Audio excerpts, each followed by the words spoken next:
Yeah! Hello, Lucid Dreamers. Welcome to Lucid for Life. What up, Lucid Dreamers? What's up, What man? up, Mike? Oh, shit, man. I tell you what, I gave up on that ice fishing. I didn't catch a damn thing. I'm done this winter. Oh, We still really? got months ahead of us. Yeah, that really sucks. So I'm a little sick still, again. Oh, Hopefully my God. I'll get through this alright. I won't sound like a frog. We'll just edit you blowing your nose. Yeah, well, I'll have to cut all that out, yep. Right. Alright, Well, so... we got a big topic, eh? Yeah, so our first episode, we kind of skipped over the people that might be new to lucid dreaming. We thought it'd be good for us, as well as other people, to get back to basics, kind of refine our technique. So, that's what we're doing. Yeah. Well, we're going to try and steer clear of the cliches of saying wild and DEILD, but this will be a great refresher course to the more experienced lucid dreamers as well, because we'll be covering all the different types of induction techniques, and we all know not one works best for one person. So, everyone. But anyway, Mike, what would you say is your favorite technique? I don't know, man. They've all done me well. I switch up a lot. Wild is cool. There's a lot to do with wild, man. SSILD is pretty sweet. Which that one, I don't know if a lot of people know about SSILD. It's pretty new. Yeah, we'll cover that at the end probably. Well, the most basic one is dream-induced lucid dreaming, or you call it DILD. That's how my first lucid dream was, for sure. And that's how almost all, except for probably a dozen or so, have been for me. Yeah, that's how a lot of people start. The best way to start having dream-induced lucid dreams is to first of all start a dream journal and start remembering your dreams. Most important. Yep. And at first, you may not remember anything. You might remember one dream, or just a fragment of a dream. Doesn't matter, still write it down. Hell yeah. Write that down, draw some pictures, make a pretty painting. Yeah, anything, really, whatever helps. I've went back on a few old journals and realized just from the picture of it, I remember more about that dream because it must have been something worth actually drawing. But in words, I forget a lot more of those dreams. So it's always nice to add a little landscape next to your most impressionable dreams. Yeah, sometimes I draw like a map of the area that I'm in. It's pretty cool. Yeah. Kind of makes it a little more real. Did they ever line up with another dream that you had? I've had a few dreams where like the area, the layout was right next to the other area or layout, from a hotel dream to a school park dream, Oh. They end up laying out in the same kind of landscape. Well, I don't know about that, but I seem to visit the same places more than once. And mostly in my non-lucid dreams. It's like this place that exists only in my dreams, and I'll dream about it several times. Hell yeah. That's kind of weird. I thought mine was going to be Waterloo until I found out it's a park just like 10 miles from my house. So why don't you tell us the purpose of recalling your dreams? Oh, huge reason. Hands down, if you can't remember your dreams, you're not going to remember a lucid. So the biggest strong point is to, like Mike said, write down everything from a fragment to the craziest dream that you had. And it doesn't matter how groggy you are, just get up, stay focused just for that short amount of time. Get it written down or record it in your phone like I do. And I'm sure a lot of others have resorted to because they're too lazy to actually turn on a light to write it down.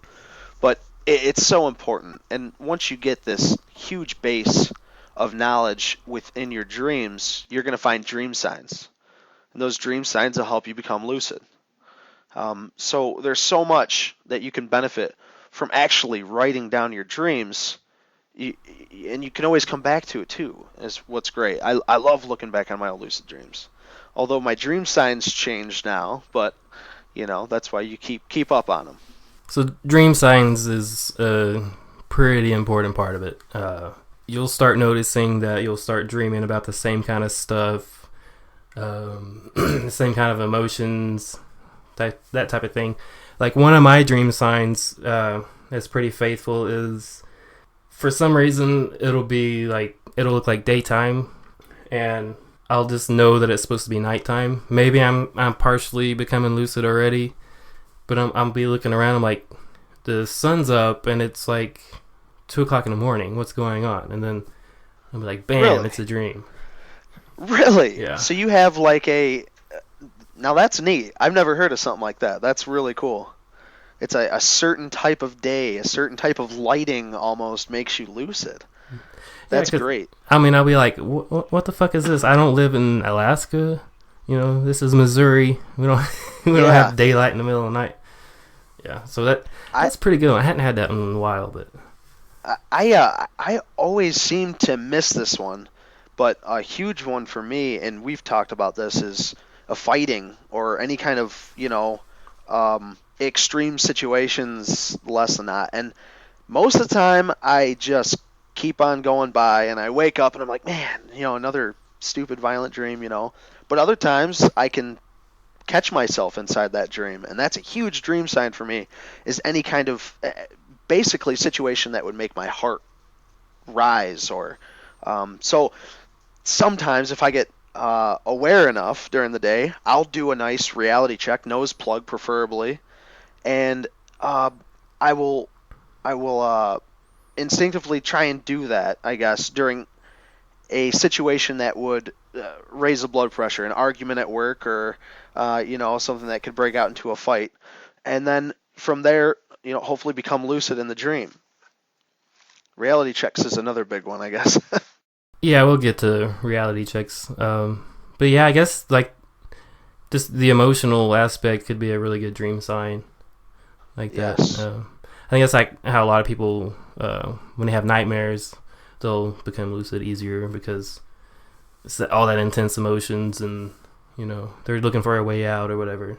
Most of the time they just wake themselves up, but that's still Right. You still know you're dreaming, so it's still a lucid dream. My deal is sometimes my recall is pretty crappy. I mean, I've been doing this 7 years, 8 years, something like that, and it's really easy to get lazy on that. But that's like one of the number one things you need to do for lucid dreaming is to know your dreams, know your dream signs. I'm pretty lucky Absolutely. because I have a few that have stuck with me these 8 years. They're not as frequent as they used to be, but pretty much now when it happens, I catch on pretty quick. But I mean, dream signs, I think they change too for some reason. It's pretty interesting how that works. One thing I found that helps with your recall is a practice you can do during the day is you can record your it's like a daytime journal. Yeah, like a highlights of your day kind of thing, right? So like at the end of the night, end of the day, I mean. Absolutely.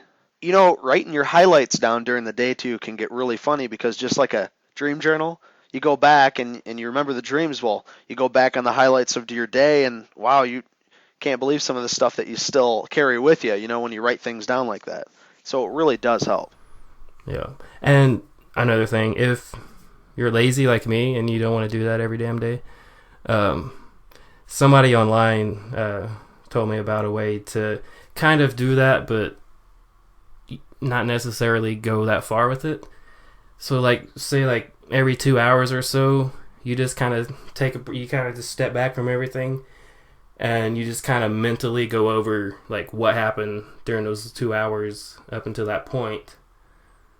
And you're not writing anything down, but you're still practicing that memory skill of recalling like what just happened to you.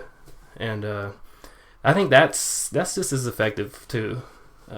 Everybody might be different though. It might be better for you to write stuff down, but that's another way to do that. Did you have anything to add to that? Well, the only thing I was going to bring up in the very beginning was talking about orienting yourself with the people around you and everything that's around you. But no, I think I was good on the recall, bro. Well, why don't we just talk about reality checks then? Yeah, reality checks are really good. You always want to have a keen reality check that's going to keep you focused and keep you going. Because so many times have I done a reality check and it's failed. And I'm sure if you're a beginner, you're bound to experience these.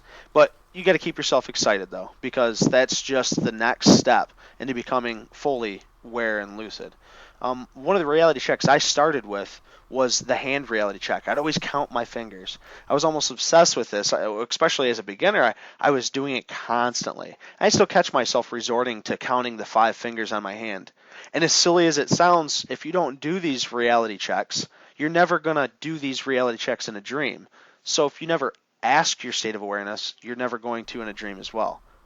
But back to the 5-finger reality check, I had to switch. I had to go to a nose plug. And this is something that Mike, as you know, he does this constantly, and that's what I had to resort to actually just recently. So now throughout the day, instead of counting my fingers, I do a quick nose plug and try and breathe through it. And my last lucid, that's exactly how I became lucid. It was really interesting.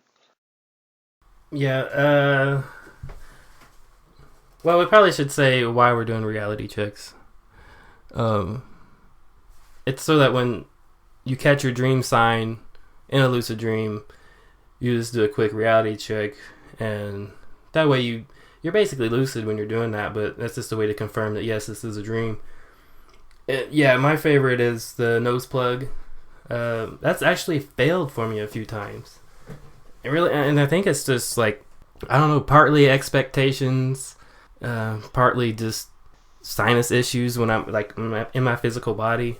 But so you get used to doing these reality checks, and Right. like you're plugging your nose all the time, and then like when you're actually doing a dream, you have to expect it to actually not blow through your hand, and then add like maybe a little sinus issue on top of it, and you kind of partially feel something blowing through, and then you're like, well, I'm not even sure that freaking worked.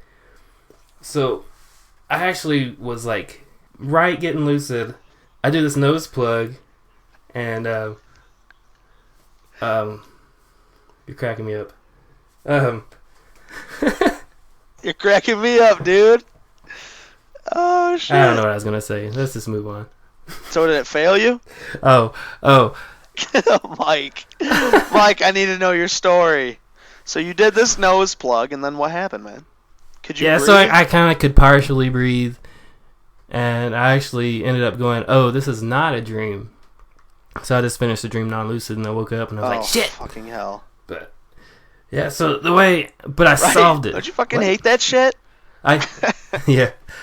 Don't you hate that shit? solved it though, because the next time that happened and I was unsure, I did the nose plug and I tried to blow through, and it was kind of funky. So I took my hand away from my nose and just blew through, and it was the same. It was exactly the same feeling. So I'm like, okay, now I know that this is a dream. So it was just like having something to compare it to. And also, I think it's good to have a backup plan. Yeah. Maybe have 2 favorite reality checks. Oh, and yeah. Right. My other one I'm starting to do is the finger pull. So supposedly, if you pull one of your fingers, it'll stretch way the hell out. Which I think that'd be badass to see that in a dream. Right. Because I don't know what it is about dreams, but Right. your fingers never look right anyway. And it's common across the board with everybody. Right. So, I don't know. It is, man. My hands are always blurry. You know, they might look normal, or my subconscious might perceive them as, oh, that's normal. But when you come to it, you're like, that was not normal. It's either blurry, or there's a finger missing, or you got one too many. My first lucid was a six-fingered hand, and there I am in shock, in awe. Can't believe that I'm just a huge part of my dream and my surroundings. It was awesome. Well, there's actually a whole bunch of reality checks you can do. I didn't prepare a list for them, but there's loads of stuff online you can find. I don't know if you can think any off the top of your head. Reality checks? Well, I I like to stick with the two that I talked about. I could give you a list, but I've tried them and they failed in dreams, so I gave them up instantly. One was pushing my finger through either a mirror or a window. I actually did it in a dream, and I pushed my finger, and I was like, of course, it's not a good one because in life, in reality, you expect your finger to stop in the window, and then, well, you don't expect it to actually put your hand through there.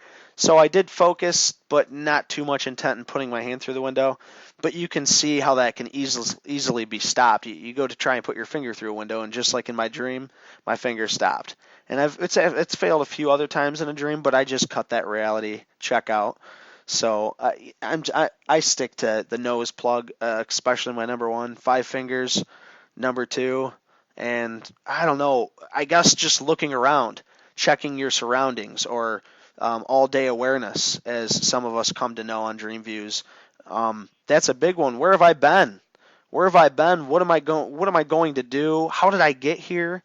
And looking out, using your optics as a great visualization to see, am I dreaming? That's a reality check right there. Just look at your surroundings. So I think being aware is a huge one too. That's one I'm sure we'll catch up on here in a little bit. Right. Before we move to the self-awareness, like I was gonna say, like the whole thing, like putting your hand through solid objects that can be kind of tricky. That's a lot of expectation too, and a little dream control tip. Right. When I was learning how to phase through solid objects, I found that like it was a lot easier not to try to push through it, but just pretend like you're reaching for something on the other side of it. It's a lot easier in like a mirror or glass or something. Yeah, it makes more sense. Kind of change your thinking a little bit, and from like everything being solid to just being insubstantial. Right. But yeah, self-awareness. We read a lot on DreamViews.com. We're not affiliated with Dreamviews at all, but one of the classes by Sagius, he teaches a wild class, and I liked his awareness practice for during the day. Basically, it's like a reverse reality check. You stop what you're doing like an hour, 2 hours, or more, and you just look around and you ask yourself the question: where was I 5 minutes ago, and why? Does any of this make sense? And then you just kind of wonder about your reality and stuff like that. Right. Absolutely. It's pretty effective. I think so. It can also get pretty boring or tough, whichever way you consider it, to do it every day. Sometimes a simple nose plug is a lot easier, but if you can definitely orient your mind with being that self-aware, well, you got it made then. It's going to really help you better yourself in achieving lucidity. Yeah, and when you're just starting out, it can be pretty overwhelming and pretty like mentally exhausting to do that so many times. I think it's just important to do what you can handle, do what you feel comfortable with. Absolutely. And eventually it'll get easier and easier, and you won't have to like put as much effort into it as long as you put effort into it. If that makes sense. Right. Well, you don't have to think as hard because your conscious mind isn't taking up one of those spaces. Now you're doing it subconsciously. You're entering into a different group of memory. Everything's getting a lot easier for you. So you don't have to consciously stay aware until you do it long enough where your mind's already doing it on its own. Just like anything else. Driving, that's a great example. If you could stay self-aware the whole time you were driving, well, then you would remember your whole drive day in, day out. But like I think you used as an example once, Mike, was sometimes you just daydream while you're driving, and then you end up in a new spot. And, well, I don't remember the last 5 minutes of driving or 10 minutes of driving. Well, your self-awareness can be just like that. And, like, when you're doing reality checks and self-awareness, it's really important not to just blow through it. Like, just automatically assume, yeah, of course I'm not dreaming. You need to really prove it to yourself and really make sure you have presence of mind and self-awareness. Yeah, I definitely screwed up on that a few times. Yeah, it's really easy to fall into it, even for, somebody like us that's been doing it a long time. It's a lot of mental discipline, for sure. And I think that's why a lot of people, they're like, man, that is too much work. Screw you guys, you're retarded. And you're dreaming, and fuck that shit. So, I think that about wraps it up for reality checks, bro. Yep. I mean, there's a lot of things you can do, but what we've covered is pretty good. I would imagine if you wanted to take it any further, you could just do a little research. But just to sum it up, my two favorites, I'd have to say nose plug for sure, number one. And then, like Mike was saying, you need to have a backup. So I would do the 5-finger count. What do you think, Mike? Don't do the stupid pinch yourself thing, because you can definitely feel pain in dreams. That's a good point. I do all the time. That's a great point. I hate that one. Yeah. Who started that? I don't know. Not a lucid dreamer, that's for sure. Pinch me, am I dreaming? Yeah. Ow, what the fuck? Yeah, fuck you. It's going to hurt anyway. Right. And I was going to add all the basic stuff to start having dilds is really the foundation for the other techniques. You got it. This is like the core lucid dreaming practice is recalling your dreams, keeping a dream journal, doing reality checks during the day, and practicing self-awareness. Those absolutely 4 things are number one. Hey, you get those down, you're going to be lucid dreaming in no time. Now we can work on some of the techniques. How are we going to induce these?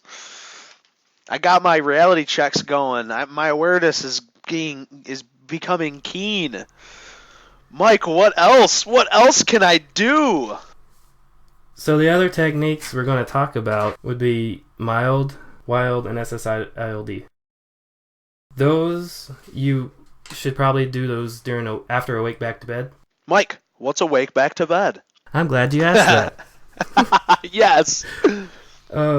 So it's basically, you want to sleep, everybody's probably going to be a little bit different, but you want to sleep maybe 4 to 6 hours. You think that's long enough? I do 4 a lot. 6 is pretty awesome too. Just depends. Well, what he's saying is not to only sleep for 4 to 6 hours, but after 4 to 6 hours of sleep. Yeah. You go around, that's another technique too, sleep deprived. Have the big, huge REM rebound. Don't work for me though, don't do it. It's stupid. No, so you want to get some initial sleep, at least half of your 8 hours. Some people sleep longer, but whatever works for you. Then you get up maybe 30 minutes to 60 minutes. And then, do some mild mental activity. Nothing too crazy, just be awake for a little while and make sure you're not like super drowsy. And then you lay back down and you do these other techniques. Why are you laughing? Sorry, man. Hey, that's what I do. It gets my blood going, I'm not going to do video with you anymore. Oh, I love it though. But no, wake back to beds are great. Especially in the beginning, I could not justify getting up after 4 to 6 hours of sleep, man. But after that 4 to 6 hours of sleep, I didn't necessarily notice a huge increase in my lucid dreams because when I started, I was still a beginner. But now I've noticed, even if I want to remember my dreams, it's best to get up and do awake back to bed. Because if I'm not doing awake back to bed, I'm not refreshing my conscious and my subconscious that I want to remember my dreams, that I want to become lucid. So you're increasing not just your chances to become lucid, but you're increasing every chance to remember more of your dreams because you're more aware. Right. So I'm sure people are asking, how do I wake myself up after X amount of sleep? That's a good question. You can do it naturally. That's more difficult for me because I'm a heavy sleeper and I'll just sleep right through. But I like to set an alarm. I have a little device, an Android device that I'll keep under my pillow. and I'll just have like the vibrate for the alarm. That way it doesn't disturb my wife. It does sometimes, but so I'll feel that vibrating under my pillow, and I'll just turn it off real fast, and I'll get up and do my way back to bed. But I've also found like after a while, I get used to the wake back to beds, and I'll start like I'll say like waking up just before. I'll say tonight I'm not gonna do a wake back to bed. I'm tired. But I notice that oftentimes I'll wake up anyway about the same time that I usually do my wake back to bed. So right, that's pretty cool. Remember that one night, Mike? I told you tonight I'm gonna set my intent to wake up at 4 o'clock on the dot, and I focused that whole night to set that intent. Remember me calling you or texting you the next day? Yeah. I woke up on the dot at 4 o'clock. That's all I meditated on. I want to wake up at 4 o'clock, so I could do a natural wake back to bed. Yeah, and that's pretty effective way to do it. Just say like a mantra, you know, I'm gonna wake up at 4 o'clock. I'm gonna wake up at 4 o'clock as you're falling asleep. Yep, that's pretty cool. Setting your intent, yeah. And we get a lot of our information from LeBurge's book, Exploring the World of Lucid Dreaming. It's that's basically our Bible, but... I was going to say that. You took the words right out of my mouth, Mike. Sorry. Well, let's not forget about Robert Wagner's book, too. That was a pretty good one as well. I thought it went a little in depth when it came to some of the odd stuff that people orient with lucid dreaming as well, but I like Robert Wagner's book just as much. Oh yeah, it's excellent read. Definitely should pick that up if you don't have it. But what I was going to say is, I think LeBurge does his wake back to bed a little differently. I don't know if he just does like the 30 to 60 minute thing. But what I read in there is he would wake up like 2 hours early, stay up for 2 hours, and then go back to sleep another 2 hours. So that's way too much time for me. I don't have that luxury. So usually, if I'm up, I'm up. Usually, just a 5 minute wake back to bed works for me. Yeah, see, I got to do at least 15 to 20 minutes. And I always get lazy and only do it for 5 to 10, but I have a lot better chance of actually hitting my my either dream recall goals or my lucid goals if I go to bed on my wake back to bed 15 to 20 minutes. Yeah, and it is a lot. You do have a lot more success rate when you do the longer wake back to bed. It's definitely true. So why don't we move on to mild, sorry. Mild. Stephen LeBurge's Mild? That's the one I do. That's the one. He's the one who made it, so. Yeah, go ahead. Well, okay, cool. Yeah, just straight from the horse's mouth. I'm not quoting the book here, but I just wanted to throw in there kind of what he entails, LeBurge, who started the Mild.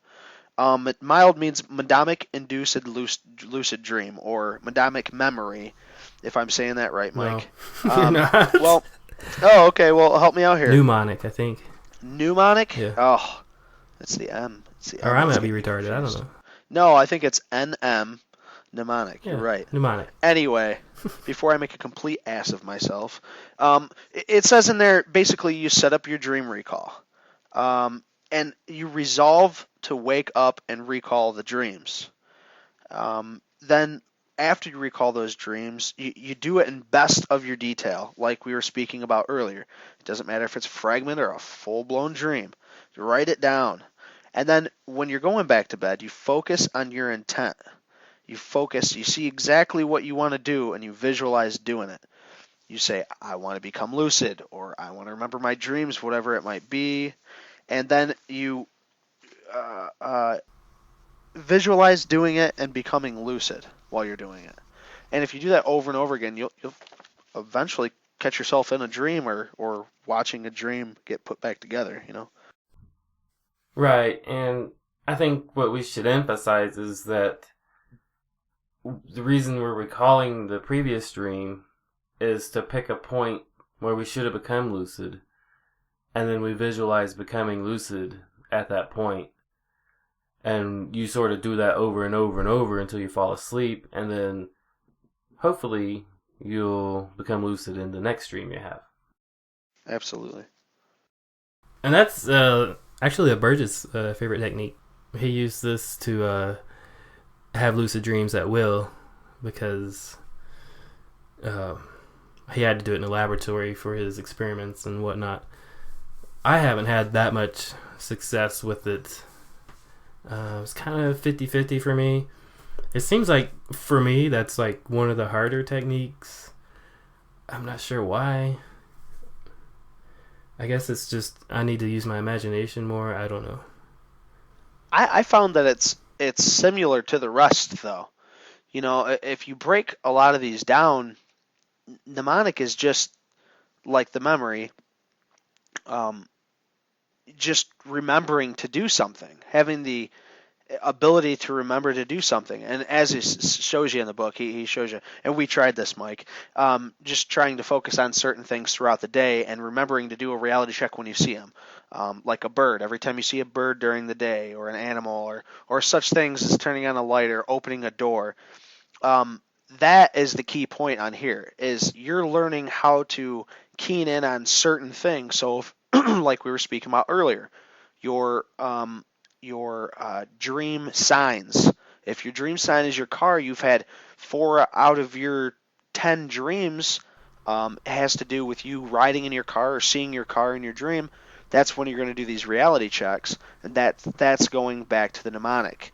Each state of actually inducing the lucid dream while you're laying there is all pretty similar. You know, you're holding still and you're focusing on your intent. So don't get these confused with all the rest. They're all very good techniques, but there's just similar small tweaks to them. Don't get overwhelmed with all these different techniques, but mild is great. Just remember, it's a memory. It's all based on your memory. Yeah, and it's something, I think he calls it prospective memory. Yeah. It's basically remembering to do something later at a specified That's time. That's it, prospective memory. When a specified event happens, etc. Absolutely. So, yeah, it's really have to have super good memory, I think, for that to be effective. Well, I think that takes us to wild then, right? Have we covered wild yet? I think we started to talk about it, but I think that's on the next on the list. It seems like wild is the most popular. It seems like that's what everybody resorts to, at least in my mind. When I say everybody, I think that's the most sexy one. Absolutely. That everybody wants. Wild wears lingerie. Wild, we haven't said, stands for Wake Induced Lucid Dream. It's as simple as setting a reminder to wake you up, whether it might be an alarm or self just awakenings. You get up, you do your wake back to bed, like we just talked about, and then you go back to bed, and, well, there's a certain number of ways of doing it. Mike and I believe both don't have too much experience in this field, but I know Mike sure has a lot more than I do. I've had quite a few wilds, especially when I take galantamine. That's like the wild pill for me. We'll probably do a show on lucid dreaming supplements some other time. So for wild, I mean, you're falling asleep while conscious, and you're consciously going from laying down in bed to entering a dream, which a lot of crazy stuff happens at that time. But I think the basic thing of it is you got to relax your body and just maintain some kind of self-awareness. And it gets pretty dim. It's like my awareness is like on the edge of a blade, and a lot of times I just fall asleep. But LeBurge has several different techniques in his book. I don't think we're going to cover all of them. Oh man, yeah, he's got a lot. One of them is a lot of times when you're going back into that REM state and you're completely relaxed, and a lot of times you'll see something. You might hear sounds or see like colors or images, and they call that the hypnagogic imagery, or hypnagogia, I guess, to cover the sounds. But you can actually jump into a lucid dream just watching that. Oh man, yeah, dude, hypnagogic imagery. Oh, hypnagogic imagery is for me is just so weird. I always have the weirdest HI ever. I can't explain to you, and some of the things that don't need to be explained, I guess. But hypnagogic imagery for me, when I notice it most, is when I jolt myself out of it. You know, this is hypnagogic imagery. I know I'm not really seeing this. Instead of being able to relax and go with the flow, I just jolt myself out of it because it's always the weirdest stuff, man. Something's always right in my face, you know? Yeah, that can happen a lot. That pretty common? I think so. It is for me. Well, at least it was initially. Yeah. I've learned to just kind of chill out a little bit. But yeah, I see some crazy, it's just random nonsense stuff. And really, you're not supposed to pay too much attention to it. You don't really latch onto it. You just kind of let it pass like you're watching a movie. Right. And then eventually you'll just become immersed in like this whole 3D world. And then you can kind of start interacting a little bit and just kind of massage the dream along, I guess you could say. I like it. That's only happened to me maybe 2 or 3 times that I can remember. It's not very many. Usually I enter straight into the sleep paralysis. Wow. But I think that's because I do this other technique. It's where you just focus on your body. Is that the SSILD? No, it's part of Wild. Oh, okay. Cool. So it's like, let's see, he's got a lot of Buddhist shit in here. I don't really care about that. There's one where there's like 3 where you focus on, you just pay attention to the body or the self. Right. And really, I kind of fall asleep focusing on my physical body while maintaining that a little bit of awareness. And sometimes, like, I'll say a mantra, like, oh yeah, mantras are really good to use. Or you can count just anything to kind of keep your brain going a little bit. Not too much, not too little. But yeah, eventually I'll start noticing all these weird effects on my body, and I'll be like in a sleep paralysis state, and it gets really crazy. But yeah, those are my two techniques. Yeah, man,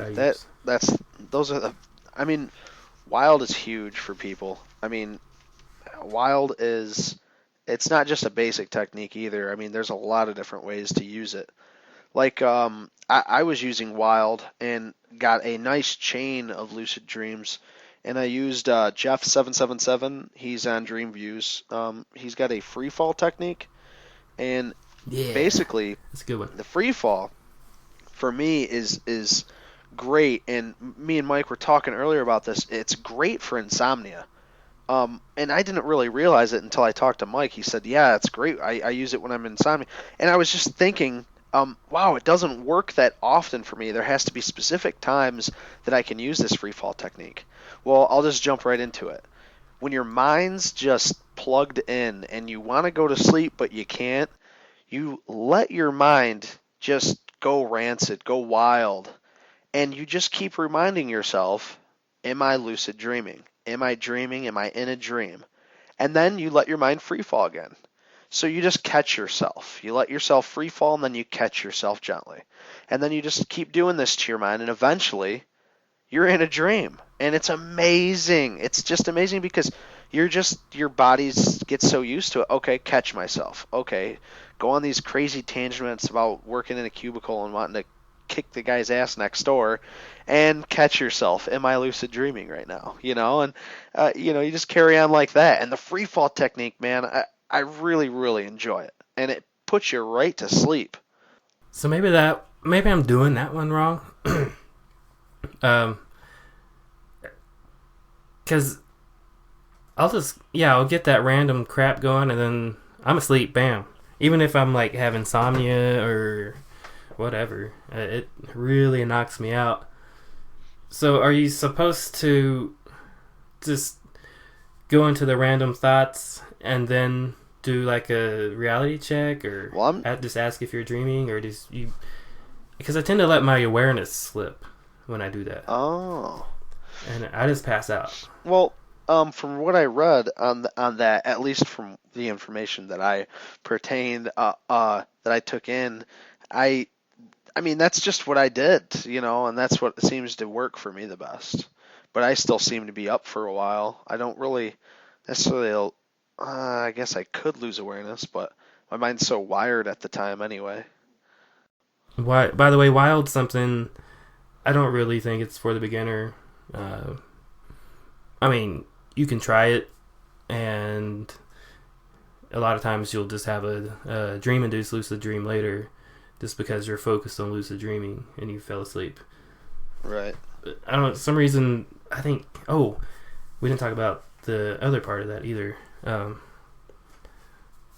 But anyway, I think sometimes conditions have to be just right. Because if you're too tired, you're just gonna pass out. And if you're too awake, you're just gonna stay awake. It's a real fine line there. But I don't really like using the term dialed, whatever.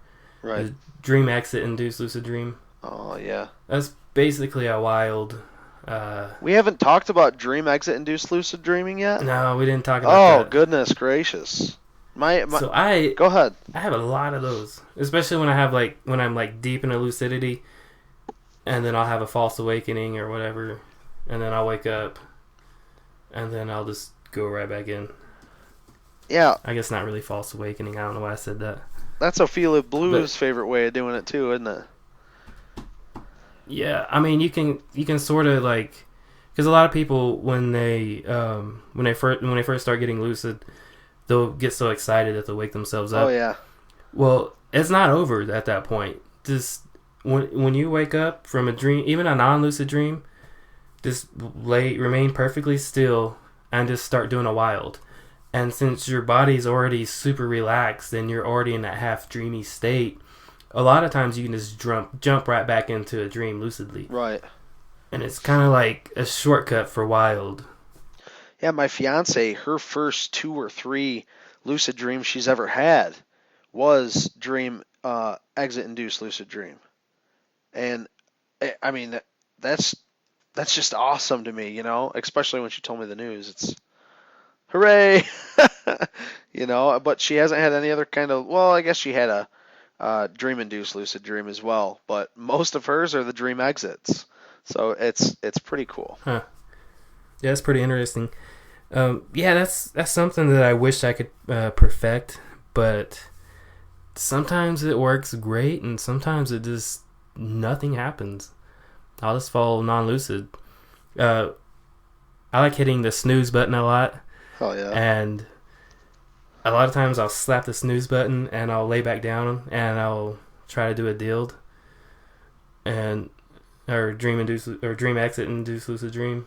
Even though I physically had to get up and slap the snooze button. Karate chop it. There's been a few times that I've been able to do that, and then like the next alarm will wake me up out of a lucid dream, or I'll wake up just before the next alarm. Right. But I wish I could do that more often because that'd be awesome. Oh, dude! Every morning, I don't want to get up. Right. This is a dream. I think that's why I hit the snooze so much. The problems I have with doing dream exit induced lucid dreams is I attempt to go back into the dream and only upon wakening realize that I don't have a dream recorded. It sucks. I wake up and I'm like, well, I remember trying to go back into the dream, but what the hell was that dream? So I can't do that. Oh, so I have to record it. You kind of sacrifice your dream recall to try to do a quick wild. Yes. Yeah. So. Yeah. That's a bad problem. I have to. But still, record them dreams, especially if you're a beginner. Get them dreams written down. Make sure that it's every fragment and all the detail you can. And just remember, while you're writing it down or recording, the longer you stay up, the more active and aware your brain is, and the better off you are at having a chance having a lucid dream. Yeah. And even like for mild, wild, And the next one we're going to talk about, SSILD. It seems like if it takes a little longer to, do these inductions, like the better your chances are.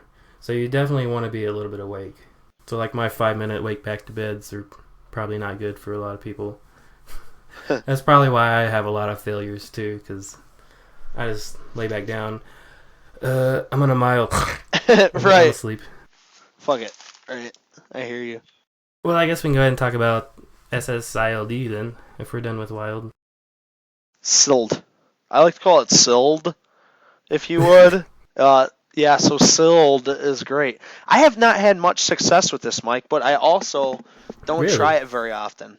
I know when I first initially lay down to do it, I start to do it, and then I fade away from it. But you've had some success from this, haven't you? Yeah, it's almost been like another type of wild for me sometimes. Oh, okay. So I'll have a lot of the same experiences. But yeah, it seemed like when I first started it, I had tons of success. And now it's just kind of works sometimes. I think a lot of my failures are because I'm too tired.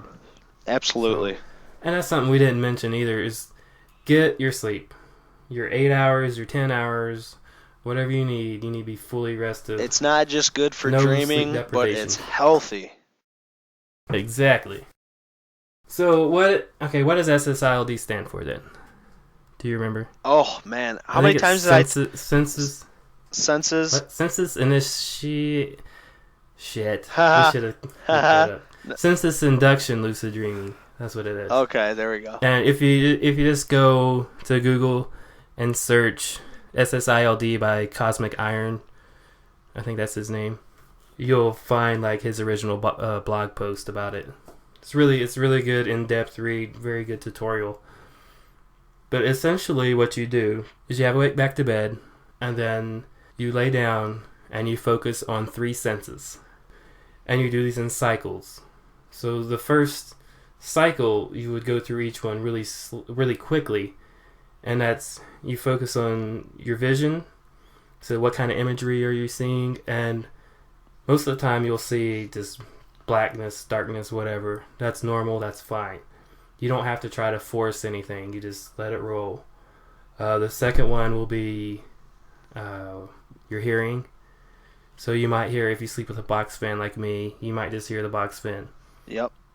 And then the third one is your sense of touch. So you kind of focus on your body. You might notice the weight of the blankets on you, that type of thing. Massive erection. And yeah, if you're like Dave here, you'll have a massive erection. Hey. And that could take you in a whole nother way. Then you'll have to do another wake back to bed just after you're done with that. But anyway, you do these cycles. I think he says just a few seconds for each one. So you just kind of do them quickly. And then as you start getting some hypnagogia, you'll kind of slow it down and spend like, I think he said like 30 seconds for each one. And you just cycle until you eventually fall asleep. Now, I didn't actually know that you actually slow it down then. You let your awareness for each sense get a little longer? Yeah. Okay, that's cool. I think like 30 seconds is what you want. Yeah, see, I was always questioning myself on the cycle and the length of it, you know? So maybe that's why I end up switching it, because I get stuck on one. I don't know. Yeah, and cool. Another weird thing is you're really not supposed to variate it, but I didn't want to let go of my visuals because I have such amazing highs sometimes. And so I would hold on to that while I just cycled the hearing and the physical. And then like when I got really deep into it, I would sometimes focus on all 3 at the same time. Balls deep. I don't know if that's the right way to do it, but it's worked for me a few times. Absolutely. And another thing, he says not to do it at the beginning of the night. I thought of it more like as practice, because while I'm more awake, I can kind of practice doing these cycles so that during my wake back to bed, I'm not as crappy at it or whatever, when I'm tired. Yeah, you're practicing what you're going to do in the future. Right. So, but I think there's been 3 times that I've actually had a, first of the night lucid dream from that. Oh, yeah. And it was more like my wild experiences. And sometimes they were pretty dark and creepy. I don't know why. The few I had were really blurry and low quality, that's for sure. And one time I just entered like this white light. Or our voice said something about ancient Indian wisdom. That was me, dude. I was trying to wake you up. Oh, it was you. Like, hey, I'm Michael. Time to wake up. Never screw with me when I'm trying to get lucid. SSILD is a good one. I mean, I gotta get to it. I gotta start practicing that more often. Hey, one other thing I want to talk about is once you fellow beginners get lucid, you gotta anchor yourselves in. I don't know if that's something we should cover in another podcast or not, Mike. What do you think? Like stabilization? Stabilization? Do you think that's for the intermediate? I just say that for another one. All right. Another time, maybe. We are approaching an hour here.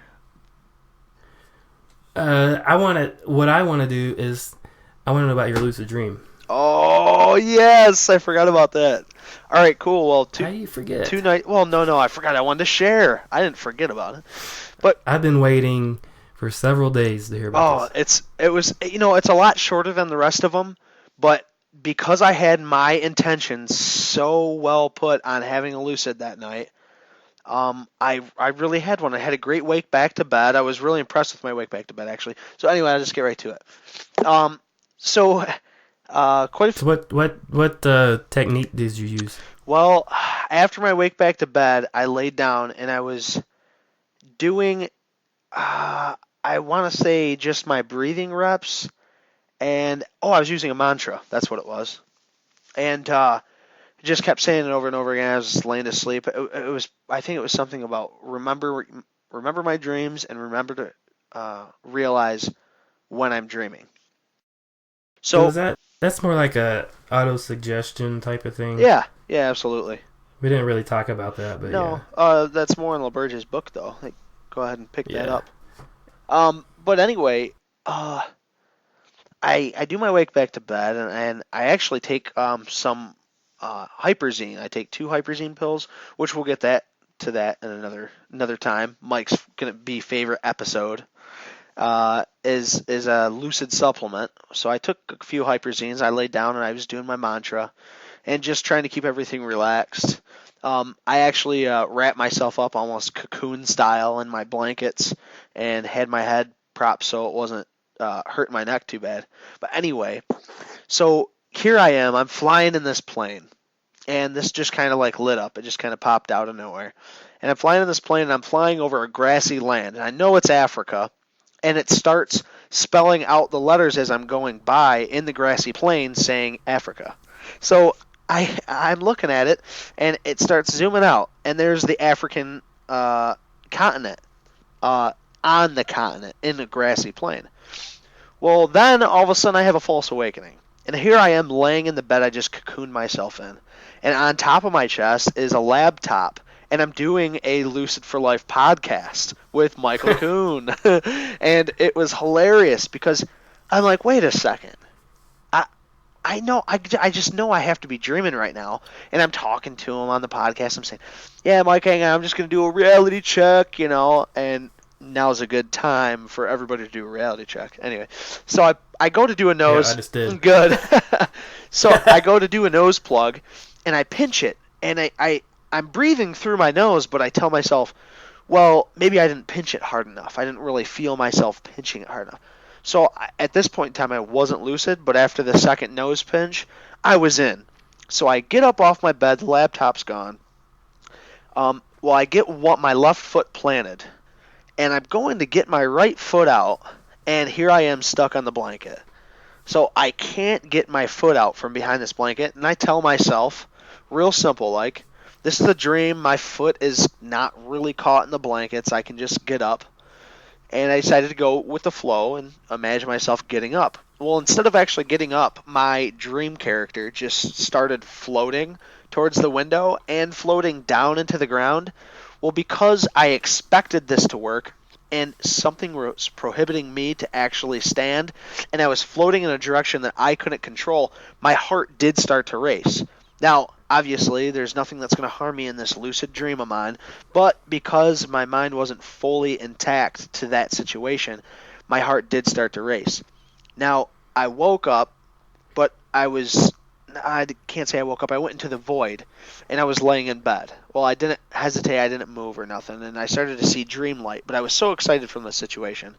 But what I learned from it, from my past 2 lucids, is what I should have did, like I have been doing, but I forgot, was anchor myself in. I needed to do my breathing reps. I needed to, I'm lucid, and then start doing my breathing reps like I have been doing. I just got so excited because I was on a dry spell. But you learn from your lessons. I like having a lucid dream about a podcast that we were doing, though. That's pretty cool.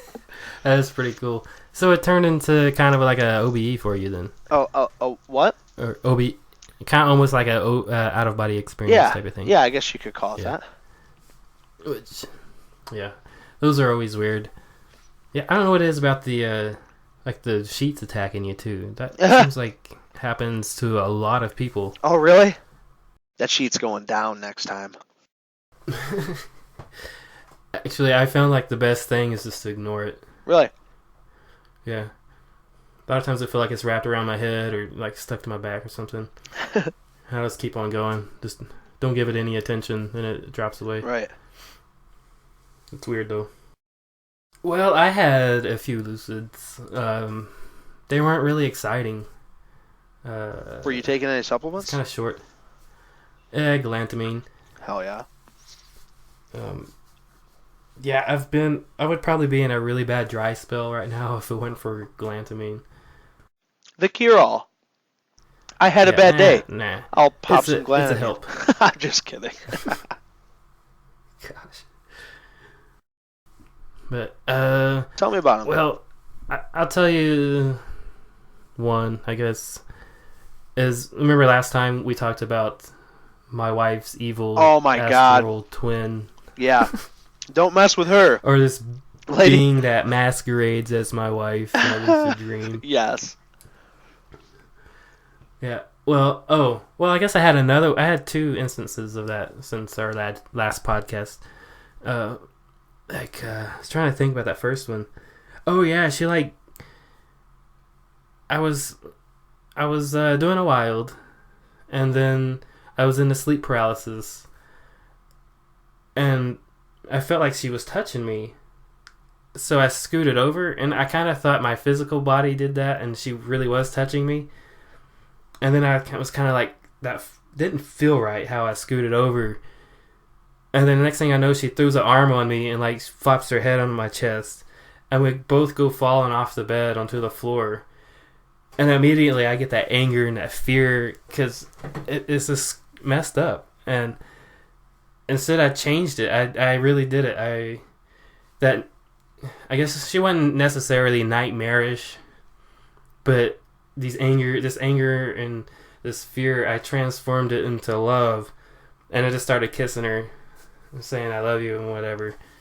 And yeah, now she chilled out, and then I think I might have woke up after that, but definitely like the fear and whatnot went away. Hell yeah, so that was cool. That's cool. Channeling love. And then the next time it happened, I was wilding again, and I guess because I've been reading a lot about out-of-body experiences and a lot of bullshit online about that. But so I float out of my body. I float up towards the ceiling, and I start to phase through.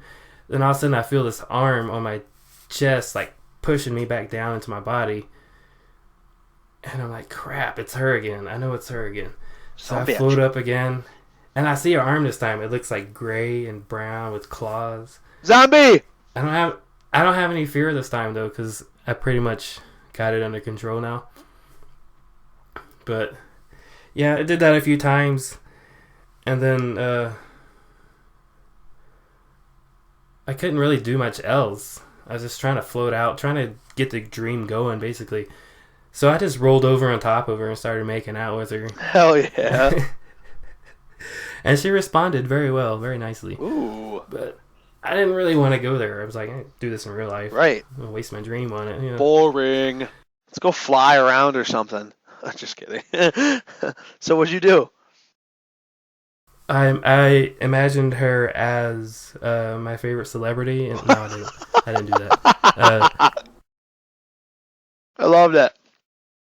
So we started making out, and I kind of stopped, and I'm like, I just thought about being in my living room, and all of a sudden we were both in the living room. Bam.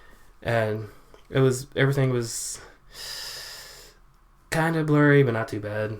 It was like lit up, and it was light outside. And she starts making out with me again. God damn it, woman. I don't want to be like an asshole to her. Right. Because I don't want to start making this hostile dream character again. Because a lot of times your dream characters will reflect your own emotions back at you. Yeah. So I just played it cool. I'm like, hey, it'd be really awesome if we went outside and had sex in the sunlight. Hell yeah. And she's like, yeah, let's do it. So I thought about being outside, and suddenly we were outside. It was like, I wish I could teleport like this all the time, but I don't know. I spent a lot of time trying to teleport, and it's never been that easy, but maybe I tried too hard. So we're outside, and I'm like, I point to the spot that's real sunny. I'm like, yeah, we can do it right there. And like, some reason I have this weird, really weird false memory. I don't know if you've had those. And I remembered that I already had sex with one of the neighbors in that spot, and I start feeling guilty about it. Oh God! And it was like, what the fuck? Right. And it was stupid. So I'm sitting there kind of confused. I think someone pointed out that maybe that's like you're a non-lucidity trying to slip back in. Yeah. And you're kind of like false memories are kind of between lucidity and non-lucidity. Trying to. Yeah. But I shook that off, and then I kind of forgot about my wife. I don't know where she went. And I went on and did other things. And I had a goal to do a painting within a lucid dream.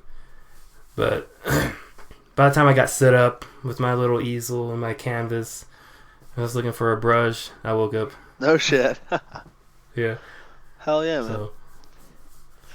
Well, I guess I can say on both our behalves, fellow lucid dreamers, take care, happy lucid dreaming, and remember, dream journal, reality checks, stay positive, surround yourself with whatever you can, friends, family, co-workers, just talk about it. If you love it, talk about it, and people in turn will talk to you about it. So, we love ya. Stay lucid. Epic LDs, everybody.